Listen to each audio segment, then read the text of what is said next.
ওনার খুব নিকট অতীতের যে বক্তব্য, যে কার্যক্রম, যে অঙ্গভঙ্গি সংসদের বাইরে, নির্বাচনের আগে পরে সব মিলায় যদি ওনার এই নিকট অতীতের চরিত্রটা যদি বিশ্লেষণ করা যায়, তার সাথে এটা কিছুটা সাংঘর্ষিক। তবে পছন্দ হয়েছে, এটাও আবার বলে রাখি। সালাউদ্দিন আহমেদ সহ বিএনপির যত নেতা আছেন বা সামগ্রিকভাবে বিএনপির কথা যদি বলি, আমি নির্বাচনের আগে সরাসরি জামাত ইসলামের পক্ষ নিয়েছি, দাঁড়িপাল্লায় ভোট চেয়েছি। বিএনপি যদি আওয়ামী লীগের সাথে সম্পর্ক ভালো করে, ইন্ডিয়ার সাথে সম্পর্ক ভালো করে, সামনে নির্বাচনে নিব, আপনাদের আগের থেকে বলে রাখলাম। কিন্তু আপনাদের সাথে বিরোধ, আপনাদের বিরুদ্ধে কথা বলা, যা কিছু, তার জন্য আমার সাথে ব্যক্তিগত আপনাদের কোনো সমস্যা, আপনাদের কাছে কিছু চেয়েছি আপনি পাই নাই, এগুলো কোনো কিছু না। আপনাদের এই যা কিছু ঘটেছে সেটা আওয়ামী লীগের সাথে আপনাদের সম্পর্ক, আপনার আওয়ামী লীগের ব্যাপারে আপনাদের বক্তব্য, এগুলোর কারণে আপনাদের বিরুদ্ধে বলেছে। এগুলো থেকে ঠিক হয়ে যান, আমি ঠিক হয়ে যাব, কোনো সমস্যা নেই। 15 বছরে এই পরীক্ষা দিয়ে আসছি। যদি নাকি আপনাদের বিরুদ্ধে বিএনপির যদি ধ্বংস করা, বিএনপির বিরুদ্ধে কথা বলার যদি নাকি ইচ্ছা থাকতো বা সেরকম কোনো কারণ যদি থাকতো, এই 15 বছরে বলা যাইতো, আপনি কিছুই করতে পারতেন না। 15 বছরে প্রকাশ্যে বলেছে, হ্যাঁ আমরা বিএনপি করি, আমি জামাত করি, আমি রাজাকার, আমি পাকিস্তানি, কোনো সমস্যা নেই, শুধু আওয়ামী লীগ বলতে পারবে না। তো সেই আওয়ামী লীগের প্রশ্নে আমার অবস্থান যা ছিল আজকেও তাই আছে। আপনি যদি নাকি আওয়ামী লীগের পক্ষে কথা বলেন, আওয়ামী লীগের বাঁচানোর জন্য, আওয়ামী লীগকে আবার কার্যক্রম পরিচালনা করার সুযোগ দেওয়ার, আবার রাজনীতিতে আসা, নির্বাচনে অংশ নেওয়ার, এগুলো করবেন ভাই, এগুলো আমার রক্তের মধ্যে লাগে। অতএব এইখান থেকে বের হবেন, কোনো সমস্যা নেই। আজকে সালাউদ্দিন আহমেদের সাথে আমার যে সম্পর্ক, আমি সালাউদ্দিন আহমেদকে নিয়ে বহু বাজে কথা বলেছি, বহু কটু কথা বলেছি, ভিডিও বানিয়েছি, সব করেছি। কারণ কি? ওনার সাথে আমার সম্পর্ক খারাপ ছিল না তো? উনি যখন ক্ষমতায় ছিলেন না, যখন বন্দী ছিলেন, তথাকথিত বন্দী যখন তিনি ভারতে ছিলেন, তখন তার সাথে আমার কথা হয়েছে, অনেক ভালো সম্পর্ক ছিল, উনি আমারে খুব স্নেহ করতেন, কোনো সমস্যা ছিল না তো? তখন কি ওনার পাওয়ার ছিল নাকি? আজকে উনি স্বরাষ্ট্রমন্ত্রী, অনেক মানুষজন কথাবার্তা বলতে গেলে তারপরে, আরে ভাই হ্যাঁ আপনি তো এই সুবিধা নেওয়ার জন্য কথা বলেন, আপনি বিএনপির কাছ থেকে টাকা নেন, জামাতের কাছে, এক একজনের কাছ থেকে টাকা নেই, মানে এই ব্লেম শুনতে শুনতে সে টাকা পয়সার খুঁজে পায় না, কিন্তু ব্লেম কিন্তু শুনছি সেগুলো অনেকে মানুষের কাছে। তো এখন আজকে সালাউদ্দিন আহমেদ স্বরাষ্ট্রমন্ত্রী, তার সাথে আমার সম্পর্ক যতটুকু ছিল, এই অতটুকুই যদি আমি খালি মেনটেন করতাম, অতটুকুই যদি ঠিক রাখতাম, আমার কোনো সমস্যা ছিল না তো? আমার বহুত কিছু কামাইতে পারতাম ভাই। ওই কামানোর চিন্তা থাকলে এই দেশে বিএনপি আসার পরে কামাইতে হইতো না। বিএনপি যখন ক্ষমতায় ছিল না, তখন আওয়ামী লীগের কাছ থেকে যেসব অফার ছিল, বহুত বড় বড় অফার, ছোটোখাটো অফার না, অনেক বড় অফার ছিল। অতএব সেগুলি করি নাই তো। সো এই দেশের সাথে কোনোদিন বিট্রে করি নাই, জীবন যতদিন থাকবে ততদিন কোনোদিন এই দেশের মানুষের সাথে বিট্রে করব না। এখন সালাউদ্দিন আহমেদের সাথে যেই সমস্যা, সেই সমস্যা তিনি 15 বছর যখন কষ্টে ছিলেন তখন হয় নাই, পরে হয়েছে। কেন হয়েছে সেই জবাব, সেটার জন্য সেটার ব্যাখ্যা বিএনপিকে দিতে হবে, সালাউদ্দিন আহমেদকে দিতে হবে, আমরা দিতে যাব না। আমার ভাই বিএনপির সাথে এত মিলা চইলা, তারপরে খাওয়া দাওয়া, ধান্দাবাজি, এগুলো ইচ্ছা নাই তো। সো আমার আপনি ধরবেন কেমনে? আপনাকে করতে হবে কেন?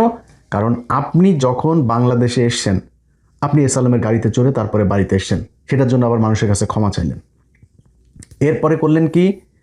আসার পরপর যখন নির্বাচনের আগে আওয়ামী লীগের ব্যাপারে খুব সহনশীল কথাবার্তা, প্রেমময় কথাবার্তা, আওয়ামী লীগ ভাই ভাই, আওয়ামী লীগকে সুযোগ দেওয়া দরকার, আওয়ামী লীগের লোকজনের ভোট দরকার, আওয়ামী লীগের লোকজন সব আপনার পেছে পেছে ঘুরে। তারপরে হলো নির্বাচন হওয়ার পরে জুলাই সনদ নিয়ে আপনি শুরু করলেন টালবাহানা। বিএনপির কোনো নেতার কোনোই নেই, এমনকি প্রধানমন্ত্রীও কথা বলেন, অথচ আপনি ঘুরায় পেঁচায় জুলাই সনদ আপনি মানবেন না, হবে না, করতে দেওয়া যাবে না। তারপরে এই হাদির হত্যাকাণ্ড থেকে শুরু করে কোনো জায়গায় আপনাদের কোনো ভালো বক্তব্য পাওয়া যায়নি। তারপরে শুরু হলো এক এক করে প্রশ্ন ওঠা, অনেক সন্দেহের তীর, অনেক প্রশ্ন তখন আমরা খুঁজতে থাকলাম। সেই প্রশ্নের মধ্যে আপনি এতদিন ভারত আপনাকে ছাড়লো না, এখন আপনারা ভারত কেন ছেড়ে দিল? আপনার বিচারিক প্রক্রিয়াগুলো আসলে কি ছিল? আপনার বিচারিকে আপনাকে দোষী সাব্যস্ত করা হয়েছিল? যদি করা হয়ে থাকে তাহলে আপনি বের হলেন কিভাবে? যদি না হয়ে থাকে তাহলে আপনি এতদিন আসতে পারেন নাই কেন? 5 তারিখের পরেই আপনাকে পাঠিয়ে দেওয়া হলো কেন? তারপরে যাই হোক সব কিছু শেষ করে আপনি আসলেন, ধরলাম আপনি আপনার ভারতে এমনি আসতে দিল বিএনপির সাথে সম্পর্ক ভালো রাখার জন্য। আপনি দেশে আসার পরে ট্রাইব্যুনালে আপনি গেলেন, ট্রাইব্যুনালে গিয়ে সারা দেশের মিডিয়া নিউজ করলো যে আপনি আপনার গুমের ঘটনার অভিযোগ করেছেন, কিন্তু আপনি অভিযোগ করেন নাই। পরে ট্রাইব্যুনাল থেকে আমাকে জানানো হলো যে উনি কিন্তু অভিযোগ করেন নাই, আপনাকে যেতে বলার পরেও আপনি যান নাই। এরপরে আমি যখন ওইটা নিয়ে পোস্ট করলাম, তারপরে আপনি ব্যাখ্যা দিলেন আপনার আইনজীবীর আপনাকে বারবার বলেছে আপনি সময় পান না এই জন্য। আরে ভাই, ইন্ডিয়া আপনাকে গুম করে রেখেছিল 5-6 বছর, আপনার তো দেশে এসে সবার আগে আপনি সেইটার বিচার চাবেন, সেইটার প্রতিশোধ নেবেন, আপনার সেইটার জন্য আপনি সময় পান না, আপনার সময় কোথায় যায়? সো কথা বললে বহুত কথা আছে, এরপরও আরও অনেক কিছু আছে, যেগুলি আছে সেগুলি আপনিও জানেন। সেই হানি ট্র্যাপ নিউজ করতে গিয়ে কোথায় খোঁচা দিয়েছিলাম সেগুলি আপনার কানে নিশ্চয়ই গিয়েছে। তো ওগুলি নিয়ে আর কথা বলতে চাই না, কারণ আপনার তো এখন বিশাল পাওয়ারফুল, আবার কোন দিক দিয়ে কোন ক্ষতি করেন তার তো ঠিক ঠিকানা নাই। আওয়ামী লীগের মতো অবস্থায় তো যাইতে চাই না। অনেক মানুষজন আছে যে পরিচিত লোকজন, ভাই কি বিএনপির ব্যাপারে তো খুব নমনীয় কথা, ভাই নমনীয় কথা বলি তো, বিএনপির নিয়ে কি এখন আওয়ামী লীগের মতো অবস্থায় যাব নাকি? সারা জীবন এমনি থাকবো? আর বিএনপির নিয়ে আওয়ামী লীগের মতো অবস্থায় না, বিএনপি যদি নাকি আওয়ামী লীগের সাথে, ইন্ডিয়ার সাথে সে আওয়ামী লীগের মতো করে সম্পর্ক করে, বিএনপির সাথে সে একই রকম হবে। এখন তো বিএনপি সেই জায়গায় নাই, তাহলে আমরা যাবো কেমনে, বলবো কেমনে? কারণ এই যে তারেক রহমানের যে সফর, এগুলো নিয়ে আরও 2-3 দিন পরে একটা ভিডিও করব, সেখানে বলবো। কিন্তু আজকে এই সালাউদ্দিন আহমেদকে নিয়ে যেহেতু কথা বলছি, সালাউদ্দিন আহমেদের যে বক্তব্য, সেই বক্তব্যে তিনি যে কথাটা বলেছেন যে আওয়ামী লীগ, মানে 2টা বক্তব্য আমি এরকম শুনেছি, হয়তো এর বাইরেও আছে কিনা জানি না, যে আওয়ামী লীগকে তিনি সাংবাদিক এক জায়গায় বলছেন যে আবার প্রশ্নটা করুন তো, মানে উনি শুনতে চাচ্ছে। সালাউদ্দিন ভাই সেরকম লেগেছে আপনারে, আপনি যখন আবার রিপিট করতে বলছিলেন সাংবাদিককে, মানে ড্যাশিং, ড্যাম কেয়ার সব, মানে মানে স্মার্টনেসের যা যা আছে সব কিছু সেখানে আপনার চোখে মুখে করছিল।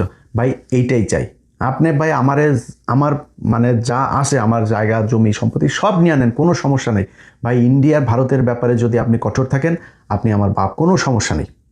আমার আপনার প্রতি কোনো ক্ষোভ থাকবে না, কোনো জেদ থাকবে না, রাগ থাকবে না, আপনার বিরুদ্ধে একটা কোনো পোস্ট করবো না, কিচ্ছু করবো না। অতএব এই জায়গায় ভাই ঠিক থাকেন, আওয়ামী লীগের ব্যাপারে যেইভাবে কথা বলেছেন এইভাবেই থাকতে হবে। একটা জিনিস মাথায় রাখেন, আপনাদের আমি নিজেও ব্যক্তিগতভাবে, ধরেন আমার এখনও অনেক মানুষ জিজ্ঞেস করলে আমি একটা কথা বলি যে, মানে কেমন আছে জিজ্ঞেস করে না, ভাই হাসিনা বাংলাদেশে নাই, এইটা আমাদের জন্য, মানে ধরেন আমি এখন যদি দেশে যাই, আমি ভাই কিছু না করে খাইলেও তো ভাই আমি 2-4 লাখ টাকা আমি মাসে চাকরির এরকম জায়গা আমি খুঁজে পাবো। মানে আমার পুলিশ খুঁজবে না, আমার মানে জেল হবে না, ফাঁসি হবে না, ভয় থাকবে না, গুম হব না, ক্রস ফায়ারে যাবে না, আর কি লাগে? এটি তো বিশাল ব্যাপার। এবং বাংলাদেশে এরকম আমার মতো, বিশেষ করে বিএনপিতে এখন পাওয়ারে আছে, তারা তো আমার চাইতেও ভালো অবস্থানে আছে, তাই না? তাদের পুলিশ তো খুঁজে না, উল্টা পুলিশ তাদের কথা শুনে বহুত হাজার হাজার লক্ষ লক্ষ কোটি কোটি টাকার মালিক হয়ে গিয়েছে তারা এখন লন্ডনে বাড়ি গাড়ি জমি জায়গা কিনছে, বিভিন্ন দেশে দেশে কিনছে তারা। তো এখন তো অনেক ভালো আছেন। সেই ভালো থাকার জায়গাটা যদি আপনি মানে স্মুথ করতে চান, প্রলং করতে চান, এটারে যদি ধারাবাহিকভাবে রাখতে চান, তাহলে আপনারা ভাই আওয়ামী লীগকে এই দেশে এইভাবেই রাখতে হবে। আওয়ামী লীগকে ইন করতে দেওয়া যাবে না। জামাতের সাথে আপনাদের রাজনৈতিক বিরোধিতা আছে, আমি নিজেও জামাতের পক্ষে ভোট চেয়েছি নির্বাচনের আগে। তো জামাতের সাথে এইটা থাকবেই ভাই, আপনি তো আপন ভাইয়ের সাথে ভাইয়ের গ্যাঞ্জাম হয় না জমি জায়গা নিয়ে, রাষ্ট্রীয় ক্ষমতা কে পাবে সেটা নিয়ে বিশাল গ্যাঞ্জাম হবে, মানুষ মারাও যাবে, এটা খুবই স্বাভাবিক একটা ব্যাপার আমাদের দেশের মধ্যে, চাই না কিন্তু এটা যাবে, এটা খুব স্বাভাবিক ব্যাপার। তাই বলে সেই 71-এর গান গুন গায়া জামাতরে মাইনাস করে তারপরে আওয়ামী লীগরে ঢুকায়া, আওয়ামী লীগ কী জিনিস এইবার আরেকবার যদি আসতে পারে ওই দিন বুঝাই দিবে। আওয়ামী লীগ বুঝাইতে হবে না, ইন্ডিয়াই বুঝাই দিবে। অতএব যত জাউরামি করেন, চুরি করেন, লুচ্চামু করেন, বাটপারি করেন, যা মনে চাই করেন। আমি এই গেল 15 বছরে আমার বহু ভিডিওতে আমি বলেছি যে আওয়ামী লীগ যেভাবে ক্ষমতায় আছে, এইভাবে যদি 15 বছর বিএনপি ক্ষমতায় থাকতে পারতো, তাইলে বিএনপি আওয়ামী লীগের চাইতেও হয়তো বেশি চুরি করতো। ওইটা কিন্তু প্রমাণ আপনি কিন্তু প্রমাণ করে দিচ্ছেন, এই চুরি করছেন, কিন্তু প্রচুর চুরি করছেন, এবং চুরিতে আপনারা খুব পাকাপোক্ত, মানে খুব অভিজ্ঞতা সম্পন্ন চোর আপনারা। হ্যাঁ, চুরি করছেন, কিন্তু এটা নিয়ে এত হেজিটেশনের কিছু নাই, লজ্জা পাওয়ারও কিছু নাই, এটা চুরি করেন, এটা করেন। এবং যারা এমপি মন্ত্রী টন্ত্রী আছেন, আপনাদের যারা পোলাপান সন্তান টন্তান আছেন, আপনাদের বলি আপনাদের বাপ কিন্তু চুরি করে, আপনার বাপ চোর একজন, চুরি করে আইনে আপনাদেরকে বিশাল ভিআইপি জায়গায় রাখে, বিদেশে টিদেশে রাখতেছে, পড়াশোনা করাইতেছে, বিরাট আকারে ভিআইপি নতুন নতুন ব্র্যান্ডের গাড়ি টাড়ি নিয়ে চলেন, চোরের বাচ্চা কিন্তু আপনারা, এটা মাথায় রেখেছে। ওইটা নিয়ে কোনো সমস্যা নাই, বিএনপি চুরি করবে, জন্ম হয়েছে বাংলাদেশের রাজনীতিবিদদের চুরি করার জন্য, ওইটা কোনো সমস্যা না, ওইটা নিয়ে মাথা ঘামায় লাভ নেই, ওইটার কোনো সলিউশন আমি দিতেও পারবো না। অতএব যেটা সমস্যা ভারত, এই ভারতের জায়গাটা থেকে ঠিক থাকতে হইলে ভারতের বাংলাদেশে মূল ইনস্ট্রুমেন্ট এই আওয়ামী লীগ, তাদেরকে আপনাদের ঠিক রাখতে হবে। তাদেরকে সোজা করে রাখতে পারলে এই জামাত এগুলি কোনো সমস্যা না ভাই। জামাত আপনাদেরকে এই গেল 6 মাসেই আপনাদের যেই শান্তিতে সরকার পরিচালনা করার সুযোগ দিয়েছে, এটা জামাত বলেই দিয়েছে। আজকে যদি আওয়ামী লীগ থাকতো তাহলে কী হইতো? ইভেন জামাত যদি ক্ষমতায় থাকতো তাহলে আপনারা কী করতেন একটু নিজেদের কোশ্চেন করেন। অনেক মানে তর্ক বিতর্ক, আপনাদের ভিতরে প্রতিযোগিতা, মারামারি, হাতাহাতি, অনেক কিছু হবে। বাট এটা মনে রাখেন যে মানে বাই রোটেশন আপনারা ক্ষমতায় আসবেন, জামাত একবার আসবে, আপনারা একবার আসবেন, তারা এটা নিয়ে আপনাদের ভিতরে ঝগড়া হবে, অনেক কিছু হবে, কিন্তু আপনাদের দুইজনকেই বাংলাদেশ পরিচালনা করতে হবে।